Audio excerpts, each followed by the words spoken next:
Hello दोस्तों, Hindi mirror पर फिर से आपका स्वागत है। दोस्तों, अभी की वीडियो में जो हम कंटेंट लेकर आए हैं ये बीए सेकेंड ईयर और बीए थर्ड ईयर, साथ में बीएससी और बीकॉम के लिए स्टूडेंट्स के लिए भी कंटेंट है, क्योंकि ये पेपर जो होना है सभी सेकेंड ईयर और थर्ड ईयर एसटीएसयू के जो स्टूडेंट हैं, सेकेंड ईयर थर्ड ईयर, चाहे आप बीएससी हैं, चाहे आप बीए हैं और चाहे आप बीकॉम में हैं, तो आपका सभी का ये पेपर कंपलसरी है। और दो तीन बातें और क्लियर कर देती हूँ इस पेपर को लेकर कि इस पेपर में आपका पास होना बहुत ज़रूरी होता है। अगर आप इसमें पास नहीं हैं तो आपको फिर दोबारा इसी का पेपर देना होता है, तब तक आप पास नहीं माने जाते हैं। दूसरी बात ये कि इसमें पासिंग मार्क्स भी अगर आपके आ जाएं तो आप पास हैं, 3500 में से लाने ज़रूरी होते हैं, ठीक है। और भी अगर आपकी कोई क्वेरी है इस पेपर को लेकर तो आप कमेंट बॉक्स में ज़रूर सेंड करें। और अब ये क्लियर भी हो चुका है कि जो आपका पेपर होगा मल्टीपल चॉइस क्वेश्चन आएंगे, आपके ऑप्शन होंगे, ऑप्शन में से आपको चॉइस करनी पड़ेगी। और आपके 50 क्वेश्चन अभी ओपन नहीं हुआ है पेपर, बस इतना आपका पता चला है कि पेपर जो है मल्टीपल चॉइस क्वेश्चंस आएंगे। तो आप तैयारी 100 नंबर का भी हो सकता है और 50 क्वेश्चंस भी आपके आ सकते हैं। पेपर 100 नंबर का ही आएगा, हो सकता है 50 क्वेश्चन आए, हो सकता है 100 क्वेश्चन आए। तो आप पूरी तरह से तैयार रहिए, क्योंकि पेपर जो खुलता है वो सिर्फ 1 घंटा पहले या आधा घंटा पहले ही ओपन होता है। किसी को नहीं पता कि 50 क्वेश्चन है या फिर 100 क्वेश्चन है। अगर कोई बोल भी रहा है तो कोई बात नहीं, आप ध्यान मत दीजिए, आप 100 की तैयारी रखिए। अगर 100 की तैयारी होती है तो 50 आपके बिल्कुल सही जाएंगे, फिर आपके फेल होने का या रुकने का कोई चांस नहीं है। चलिए शुरू करते हैं। वीडियो शुरू होने से पहले सभी चैनल को सब्सक्राइब कर लीजिए, बेल आइकन को हिट कर दीजिए, जिससे नई वीडियो के नोटिफिकेशन आपको टाइम से मिलते रहें। और एक लाइक तो बनता है। वीडियो शुरू हो चुकी है, सभी स्टूडेंट हमसे जुड़ चुके हैं, तो लाइक कर दीजिए और शेयर कीजिए सभी स्टूडेंट के लिए जो सेकेंड ईयर और थर्ड ईयर बीकॉम के स्टूडेंट हैं, बीएससी और बीए के स्टूडेंट हैं एसडीएसयू से। तो आप जैसे ही तैयारी करेंगे और आप भी उनके लिए शेयर कीजिए और उनकी केयर कीजिए। आज का जो टॉपिक है जन और पर्यावरण, मैंने एक वीडियो आपकी बनाई है जिसमें मैंने सिलेबस आपको दिया है। सिलेबस में मैंने हिंदी और इंग्लिश दोनों में आपको प्रोवाइड कराया है उस वीडियो में, तो आप खुद से भी तैयारी कर सकते हैं। तो खुद से भी उस सिलेबस के अकॉर्डिंग तैयारी कीजिए। और वैसे भी हम तैयारी करा ही रहे हैं और आपको पता ही है कि हिंदी मिरर जो आपको तैयारी कराता है वो आपको 70-80% तैयारी ज़रूर कराता है और आपके पेपर में वो क्वेश्चंस आते हैं। अब यहाँ पर हम आपके लिए जो आपकी फर्स्ट यूनिट है जन और पर्यावरण परस्पर क्रिया, इसमें से हम 40 क्वेश्चंस लेकर आए हैं। ऐसे ही आपके यूनिट वाइज हर टॉपिक से आपके क्वेश्चंस लेकर आएंगे, तो आपको बने रहना है। किसी में 40 देंगे आपको, किसी में 100 क्वेश्चन देंगे। जहाँ से लगेगा कि इस यूनिट से ज़्यादा क्वेश्चंस बन सकते हैं वहाँ आपको ज़्यादा देंगे, और जहाँ पर लगेगा इस यूनिट से कम क्वेश्चन बनेंगे वहाँ आपको कम देंगे, ठीक है। और साथ साथ आपको आंसर भी बताते चलेंगे, तो आप बने रहना है लास्ट तक। चलिए देखते हैं पहला प्रश्न, और साथ में ये भी बताते चलेंगे आपको कि ये प्रश्न आपका 90 या फिर 99 या फिर 100 आपके एग्ज़ाम में बन सकता है। तो पहला प्रश्न है, निम्नलिखित में से पारिस्थितिक तंत्र किसके द्वारा परिभाषित किया गया? तो आप इसका आंसर लगा सकते हैं और थर्ड आंसर है, ठीक है। चलिए आगे चलते हैं। निम्नलिखित में से कौन सा व्यक्तित्व है? अब हम सारे क्वेश्चंस नहीं पढ़ेंगे, जो क्वेश्चंस हमें लगेगा कि ये क्वेश्चन आपके एग्ज़ाम के लिए बहुत ही यूज़फुल है उसको हम बताते चलेंगे आपको, ठीक है। इसको आप छोड़ सकते हो दूसरे क्वेश्चन को। फिर नेक्स्ट क्वेश्चन है आपका, निम्नलिखित कथनों पर विचार कीजिए। ये प्रश्न अच्छा है। पर्यावरण जैविक और अजैविक घटकों का सम्मिश्रण होता है। पर्यावरण के घटक सदैव स्थिर रहते हैं। अब ये प्रश्न हमने आपसे इस तरीके से पूछा, लेकिन आपसे ये प्रश्न दूसरे तरीके से भी पूछा जा सकता है। तो आपको सिर्फ इतना याद रखना है कि पर्यावरण क्या होता है। पर्यावरण सिर्फ जैविक और अजैविक घटकों का मिश्रण होता है। और पर्यावरण की मैं फर्स्ट जो आपकी यूनिट है वो पूरा मैंने पढ़ा दिया है, दो आपकी वीडियो अपलोड कर चुकी हूँ। वहाँ पर पर्यावरण मैंने समझाया था और वहाँ भी मैंने बताया था कि जैविक अजैविक घटकों का मिश्रण होता है। जो आपके चारों तरफ वातावरण है वही पर्यावरण है, और पर्यावरण के घटक सदैव स्थिर रहते हैं। इसने पूछा है कि ये दोनों कथन सही हैं या नहीं है। तो इसमें आपका जो आंसर जाएगा तीसरे में सी जाएगा, केवल एक, क्यों? क्योंकि पर्यावरण के घटक स्थिर तो रह ही नहीं सकते ना। आपको पता है कि ये स्थिर नहीं रहते हैं, ये चलायमान होते हैं, बदलते रहते हैं, प्रकृति चेंज होती रहती है, तो वही पर्यावरण है। तो ये आपको याद रखना है। जल्दी नहीं करनी है, बहुत अच्छे से प्रश्नों को समझिए। पर्यावरण जो है आपको रटना नहीं है, इसको समझना है। क्वेश्चंस जैसे ही बनेंगे और आप समझेंगे चीज़ों को, क्योंकि आपका इसमें सिलेबस क्लास में नहीं कराया जाता है, आपको सिर्फ इसको समझना है। जब आप इसको समझ लोगे तो हो सकता है आंसर अगर आपने नहीं भी तैयार किए और आपने समझ लिए हैं तो आप अच्छे से उसको लिख सकते हो, टिक करोगे जाकर आंसर को, ठीक है, क्योंकि लिखना तो है ही नहीं, यहाँ पर एमसीक्यू बेस आ रहा है आपका। फोर्थ क्वेश्चन छोड़ दीजिए, कोई ऐसे, हाँ ये कर सकते हैं आप। निम्नलिखित में बायोम एक स्वाभाविक समुदाय है, क्या है बायोम? अब बायोम के बारे में जान लीजिए। 5वें का सी, भौगोलिक क्षेत्र में पौधों और पशुओं का समुदाय को क्या बोलते हैं? बायोम बोलते हैं। वेरी इंपॉर्टेंट, बन सकता है एग्जाम में। यदि हम पृथ्वी पर विद्यमान सभी पारिस्थितिक तंत्र का संयोजन करते हैं तो इसे क्या कहते हैं? बिल्कुल इजी है, लगाइए आंसर। इसको कहते हैं बायोस्फीयर। ये भी मैंने आपको पढ़ाया था, जो दूसरी वीडियो मैंने अपलोड की थी। बहुत ही इंपॉर्टेंट क्वेश्चन, जहाँ टिक लग रहे हैं उसको जरूर तैयार कर लीजिए। नेक्स्ट क्वेश्चन, निम्नलिखित में से खाद्य श्रृंखला में ऊर्जा किससे उत्पन्न होती है?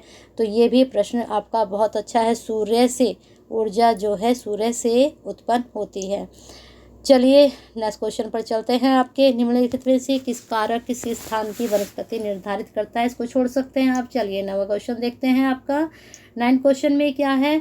अब ये प्रश्न बहुत ही महत्वपूर्ण है। यहाँ आपको बहुत सारी चीज़ें एक साथ देखने को मिल रही हैं, लेकिन इसमें से कुछ सही है और कुछ गलत है।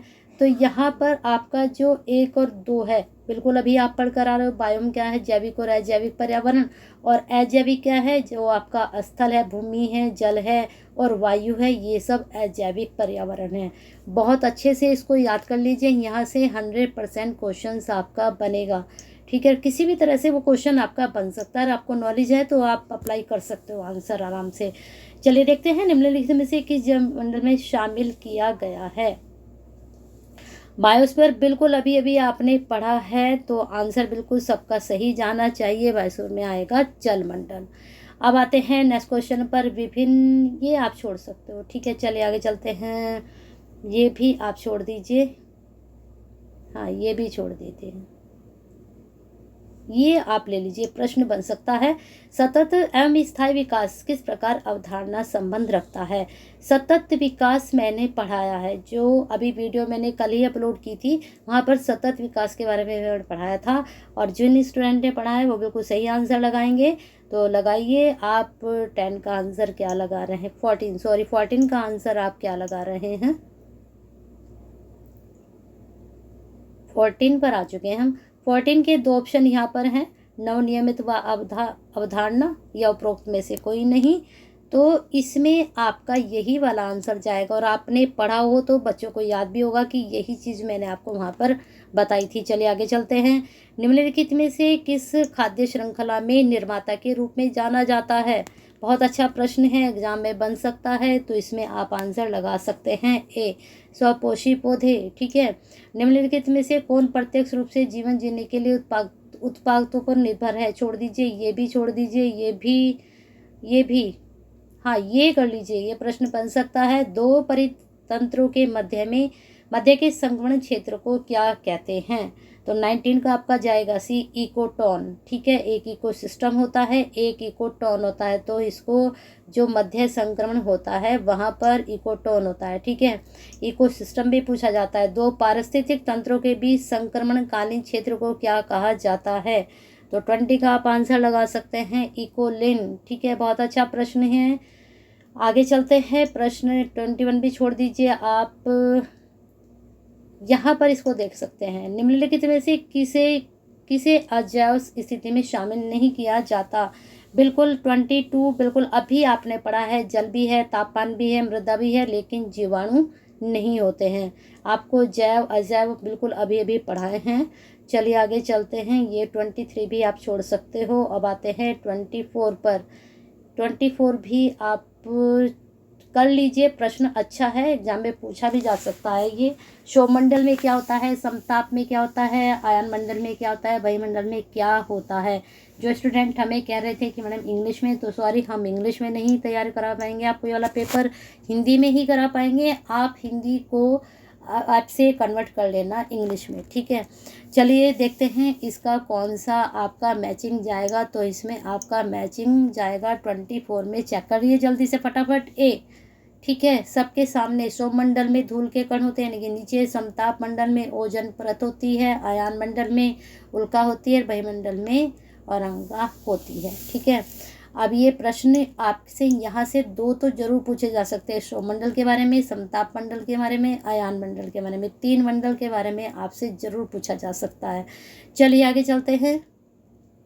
25 आप छोड़ सकते हो। 26, हाँ ये कर लीजिए। निम्नलिखित में से पारिस्थितिक तंत्र में संपूर्ण जैव पदार्थ को क्या कहा जाता है। बिल्कुल जस्ट अभी आपको बताया था, अगर आपने सुना हो अच्छे से मुझे तो आपको पता होगा, बायोमास कहा जाता है। नेक्स्ट क्वेश्चन आपका, ये प्रश्न अच्छा है। निम्नलिखित में से कौन सी गैस है जो वातावरण के प्राकृतिक घटक के रूप में हानिकारक नहीं है। बहुत इंपॉर्टेंट है, जल्दी से सोच लीजिए आंसर। 28 का अगर आप सोच रहे हैं ए कार्बन डाइऑक्साइड, तो बिल्कुल सही है। कार्बन डाइऑक्साइड जो होती है वो वातावरण के प्राकृतिक घटक के रूप में हानिकारक नहीं होती। हाइड्रोजन, नाइट्रोजन, जलवाष्प तीनों होती हैं, ठीक है। चलिए आगे चलते हैं। भारत में मैंग्रोव वनस्पति अधिक विस्तृत रूप में पाई जाती है।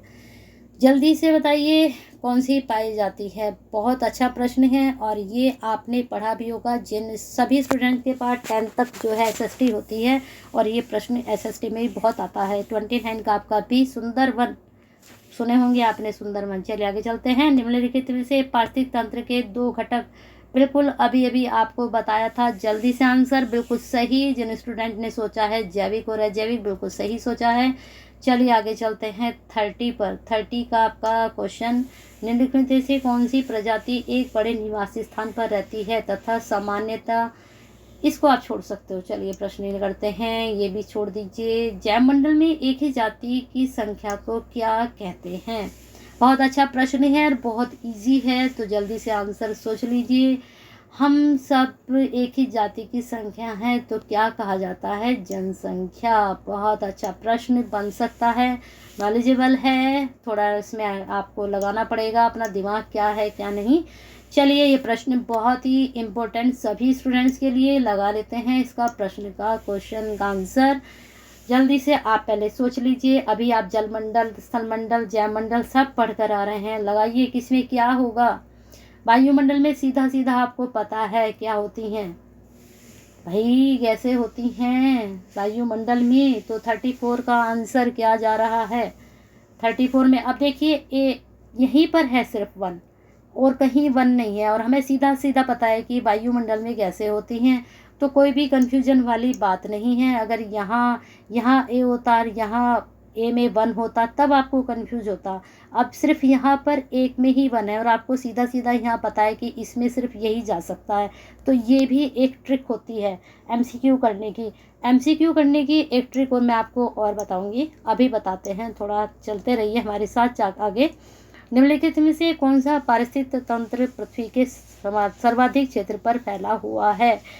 तो 35 का आंसर सभी को पता है कि जो आपका पारिस्थितिक तंत्र है पृथ्वी के सर्वाधिक क्षेत्र पर सामुद्रिक फैला है, यानी कि समुद्र चारों तरफ से, तीनों तरफ से घिरा हुआ है, ठीक है। नेक्स्ट क्वेश्चन आपका, ये आप छोड़ सकते हो। पृथ्वी की सतह पर, ये भी, हाँ ये क्वेश्चन अच्छा है आपका, थोड़ा इसको ऐसे करना पड़ेगा। पृथ्वी की सतह पर वातावरण की विभिन्न परतों का क्रमशः, यानी कि सबसे पहले कौन सी आती है, फिर दूसरी, फिर तीसरी, फिर चौथी, ऐसे आपको बताना है। और ये जस्ट मैंने अभी आपको बताया था कि समताप मंडल में क्या है, सौरमंडल में क्या है, आयन मंडल में क्या है। तो जिसमें धूल के कण थे वो कहाँ जाएगा, बिल्कुल नीचे या ऊपर। चलिए देखते हैं, पहले सौरमंडल है, फिर समताप मंडल है, फिर आयन मंडल है, फिर वायुमंडल है। इसके बारे में मैंने कहा था कि इसको पढ़ लेना या नहीं पढ़ लेना, ऊपर बताया था। चलिए आगे चलते हैं। निम्नलिखित में से वातावरण की परतों में वह कौन सी परत है जिसमें ओजोन O3 गैस मौजूद है। बहुत इंपॉर्टेंट प्रश्न, 100 में इसको मानकर चल सकते हैं। बताइए ओजोन गैस कहाँ होगी। बिल्कुल जस्ट अभी आपको समझाया था कि कहाँ हो सकती है, कहाँ होती हैं गैसें, समताप मंडल में। ठीक है, आगे चलते हैं। थ्योरी अगर आप कहेंगे तो मैं थ्योरी भी लेकर आऊँगी। थ्योरी तभी लाऊंगी जब आप कमेंट बॉक्स में क्वेरी सेंड करेंगे कि मैडम इन टॉपिक्स को समझा भी दीजिए, तो मैं with topic with MCQ with questions लेकर आऊँ आपके लिए। जैसे कि मैंने अभी वीडियो डाली थी, पहले मैंने आपको सिलेबस की अपलोड की थी, उसके बाद फिर मैंने थ्योरी विद आपका फर्स्ट यूनिट अपलोड की थी। तो कमेंट उसमें बहुत कम आए और आप कमेंट कीजिए, तो जैसे आप कहेंगे वैसे ही आपकी तैयारी कराई जाएगी। जितनी भी क्वेरी जिस फेवर में होंगी वैसे ही आप कमेंट बॉक्स में भेजिए कि आपको ओनली MCQ करने हैं या विथ थ्योरी आपको MCQ करने हैं। चलिए आगे चलते हैं। आपका हो चुका ये वाला। चलिए, सौर ऊर्जा की सबसे महत्वपूर्ण भूमिका है किसमें, ऑक्सीजन, नाइट्रोजन, कार्बन या फास्फोरस। तो 41 का आंसर आप लगा सकते हैं कार्बन चक्र में। अब कुछ नहीं तो यहाँ 41 आपको क्वेश्चंस मिले हैं, तो मैं गारंटी देती हूँ यहाँ से 4 से 3 आपके क्वेश्चन ज़रूर बनेंगे। 100% गारंटी कोई नहीं देता है आपको। तो यहाँ मैं ये नहीं कहूँगी कि सारे आपके लिए बहुत ही इम्पोर्टेंट है, सारे के सारे कर लीजिए, पर जितने मैंने कहा है इम्पोर्टेंट क्वेश्चन है उनको ज़रूर कर लीजिए। जैव अजैव ज़रूर पढ़ लीजिए, समताप मंडल, मध्य मंडल, शोम मंडल सब पढ़ लीजिए। ठीक है, इनके बारे में आप ज़रूर पढ़ लीजिए, क्योंकि यहाँ से प्रश्न टॉपिक मैं बताऊँगी, यहाँ से आपके 100% क्वेश्चंस बनेंगे। पारिस्थितिक तंत्र की परिभाषाएं, पारिस्थितिक तंत्र का अर्थ, ये 4-5 आपके टॉपिक हैं। तो 4-5 टॉपिक आपने इस फर्स्ट यूनिट में पढ़े तो आपका क्या होगा, आपके यहाँ से 10 से 12 क्वेश्चन भी निकल सकते हैं। ठीक है, तो बने रहिए हिंदी मिनट के साथ ऐसे ही बेनिफिशियल वीडियो के लिए। नेक्स्ट टॉपिक आपका प्रदूषण से संबंधित और उस पर मानव का क्या प्रभाव। जब ये प्रदूषण तो आपने पढ़ लिया कि ध्वनि प्रदूषण है, वायु प्रदूषण है, जल प्रदूषण है, लेकिन इनके प्रभाव क्या हैं उनसे भी MCQ बनते हैं, और इन प्रदूषण से कौन सी बीमारियां होती हैं, यही 3 टॉपिक आपके चलेंगे और यहीं से आपके क्वेश्चंस बनेंगे। तो बने रहना हिंदी मिरर के साथ, लाइक करते रहना है और शेयर करते रहना है सभी स्टूडेंट्स के लिए, क्योंकि ये पेपर सभी का है SDSU में। मैंने कई बार बता चुकी हूँ, सबके लिए शेयर कीजिए जिससे ये बेनिफिशियल वीडियो सभी तक पहुँचे। शेयर कीजिए, केयर कीजिए।